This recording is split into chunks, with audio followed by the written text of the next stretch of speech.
नमस्ते कैप्रिकॉर्न। मैं उम्मीद करती हूँ कि आप सभी अच्छे हैं, अपनी लाइफ में ग्रो कर रहे हैं, प्रोग्रेस कर रहे हैं।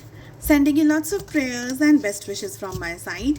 Please take care, stay safe. आपका और आपके पार्टनर का रिलेशनशिप में ब्रेकअप क्यों हुआ? ऑफ कोर्स बहुत सारे रीजंस रहे होंगे, लेकिन वो मेन रीज़न क्या था, वो ठोस कारण क्या था, बस यही जानने की कोशिश कर रहे हैं हम।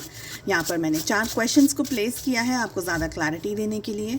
इसके अलावा अगर आप मुझे मेरे दूसरे सोशल मीडिया प्लेटफॉर्म्स पे फॉलो करना चाहते हैं, जहाँ पे short stories, reels, messages, guidance मैं अपलोड करती रहती हूँ, मेरे व्हाट्सएप चैनल से जुड़ना चाहते हैं या अपने लिए एक पर्सनलाइज टारो रीडिंग बुक करना चाहते हैं, सारी लिंक आपको इसी वीडियो के डिस्क्रिप्शन बॉक्स के अंदर मिल जाएगी। चलिए, सबसे पहला सवाल, कैप्रिकॉर्न, आपका और आपके पार्टनर का ब्रेकअप क्यों हुआ? क्या रीज़न था? आपके एक्स की क्या है करंट फीलिंग्स, करंट एनर्जी? आपकी क्या है current feelings and current energy? अब आगे क्या हो सकता है इस रिलेशनशिप के अंदर? Let's see. क्लैरिफिकेशंस की ज़रूरत होगी तो मैं कुछ कार्ड्स को लूँगी, अदरवाइज रीडिंग की शुरुआत करते हैं। सबसे पहला क्वेश्चन, आप दोनों के रिलेशनशिप में ब्रेकअप क्यों हुआ? क्या रीजंस थे ब्रेकअप के? We have king of swords.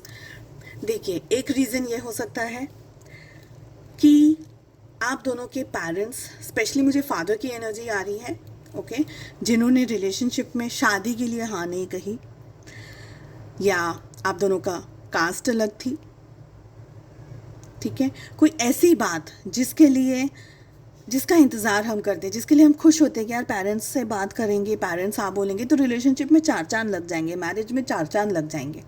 तो ब्रेकअप का कारण एक तो ये था कि भाई पेरेंट्स अलाउ नहीं करेंगे, पेरेंट्स नहीं मानेंगे। सेकंड है सोसाइटी की वजह से, भाई कास्ट अलग अलग है और बहुत सारे इश्यूज़ हैं, प्रॉब्लम्स हैं। थर्ड रीज़न जो दिख रहा है वो ये है कि आप और आपके पार्टनर, आप दोनों के अलावा इस रिलेशनशिप में किसी से बहुत गहरी दोस्ती रही होगी, चाहे वो मेल हो चाहे वो फीमेल हो, ठीक है। अगर आप एक मेल वॉचर हैं, आपके पार्टनर एक फ़ीमेल है, तो वो फीमेल की लाइफ में उनका कोई बेस्ट फ्रेंड रहा होगा जो कि एक मेल रहा होगा। ज़्यादातर मुझे ये एनर्जी आ रही है, बट हाँ, कोई इंटरप्शन ऐसा आ गया जिसकी वजह से आप दोनों के रिलेशनशिप में इश्यूज़ आ गए। तो इंटरप्टिंग एनर्जीज़ यहाँ पर मुझे दिख रही है। मुझे ये भी फील हो रहा है कि आप लोगों के रिलेशनशिप में आग लगाई बुझाई की हो, मिसअंडरस्टैंडिंग्स क्रिएट हुई हो, आप कुछ कह रहे हैं, आपके पार्टनर कुछ कह रहे हैं, कोई इंटरफेरेंस ऐसा चल रहा है, कोई गलत सलाह सूचन कुछ दिया जा रहा हो, कोई एक ऐसी बात हो रही हो जो कि आप दोनों के अंदर ईगो को लेकर के आ जाती है। आप दोनों का नेचर, आप दोनों का स्वभाव कुछ इस तरह से बदल जाता है जब वो सिचुएशंस आती हैं आप लोगों के सामने कि आप लोग को लगता है कि अब मैं क्या करूँ, अब कैसे चीज़ों को मैनेज किया जाए। तो ऐसी कोई बात है, ऐसी कोई एनर्जी है जिसकी वजह से आप दोनों का ब्रेकअप हुआ। हो सकता था कि चीज़ें ठीक हो सकती थी, मैनेज हो सकती थी, मगर किसी ने भी, जैसे हम कहते हैं ना कि आग में घी डालने वाला काम किया गया हो, मुझे ये एनर्जी दिख रही है। अब वो जिसने भी किया हो, बट एनर्जी यही दिख रही है। ओके, लेट अस सी कि आपके एक्स क्या सोच रहे हैं इस समय इस रिलेशनशिप के बारे में। आपके एक्स, मुझे नहीं लग रहा है कि कुछ ज़्यादा सोच रहे हैं। मुझे लग रहा है आपकी एक्स, एक बात और भी मुझे यहाँ पर फील हो रही है एनर्जी वाइज, वो ये है कि आपके जो एक्स है ना, आपके जो पार्टनर, वो इस रिश्ते को अपने ही तरीके से चलाना चाह रहे थे। हो सकता है कि आपके साथ रिलेशनशिप में आने के बावजूद भी, आपके मना करने के बावजूद भी, या आपके रिलेशनशिप में होने के साथ में भी, वो दूसरों के साथ में भी उतनी ही खुल कर के दोस्ती रखना पसंद कर रहे थे आपके पार्टनर। और ये भी चीज़ आपको अच्छी नहीं लगी। बिल्कुल सही बात है, अच्छी भी नहीं लगनी चाहिए। रिलेशनशिप एक से होता है, मगर आपके पार्टनर को इसकी सेंसिटिविटी नहीं समझ में आई। इस समय आपके पार्टनर अपनी ज़िंदगी में बहुत सारी चीज़ें कर रहे हैं। हो सकता है job, career, health, wealth etcetera. Relationship में भी आपके पार्टनर एंगेज्ड हो, मुझे ये लग रहा है। कहीं ना कहीं जगल कर रहे हैं ये पर्सन सिचुएशंस के अंदर। कभी काम में बहुत ज़्यादा प्रेशर आता है, कभी हेल्थ में कोई बहुत ज़्यादा इश्यूज आ जाते हैं, कभी कोई और सिचुएशंस हो जाती हैं, कभी रिलेशनशिप, कभी फ्रेंडशिप, कभी कुछ और। कुछ ना कुछ इनकी लाइफ में इतना स्ट्रांगली ऑक्यूपाइड है ये पर्सन, आपके एक्स, कि उनका फोकस बस ये जगलिंग के अंदर ज़्यादा चल रहा हो, ये दिख रहा है। लेट अस सी आप क्या सोच रहे हैं। आपने बहुत तकलीफ़ और सफरिंग और स्ट्रेस और दुख और तकलीफ़ों को सहन किया है। डेफिनेटली आप में से बहुत सारे लोगों के लिए ये एक ऐसा पेनफुल और एक ऐसा कार्मिक रिलेशनशिप रहा है। सभी के लिए कार्मिक नहीं होगा ऑफ कोर्स, लेकिन एनर्जी जो आ रही है वो ये है कि ये तकलीफ़दायक एक्सपीरियंस रहा है आपके लिए। मैं इस कार्ड को एक बार ओपन करना चाहती हूँ, आगे क्या हो सकता है इस रिश्ते में।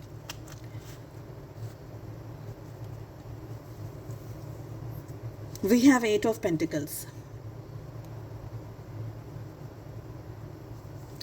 जहाँ तक मुझे जजमेंट की जो एनर्जी आ रही है, मुझे ये कह रही है कि आप इतना थक चुके हैं, आप इतना टायर्ड हैं, आप इतना स्ट्रेस भुगत चुके हैं इस रिश्ते के अंदर कि अब आपको ये लगता है कि मुझे इससे मुक्ति चाहिए।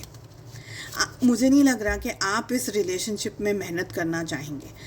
8 ऑफ पेंटिकल्स क्यों आया है, इसी को मैं जानना चाहती हूँ कि 8 ऑफ पेंटिकल्स क्यों आ रहा है, इसको क्लैरिफाई करें please. Queen of cups. Judgement हमें क्या कह रहा है, प्लीज़ क्लैरिफाई करें। जजमेंट की एनर्जी क्या कह रही है। टेम्परेंस।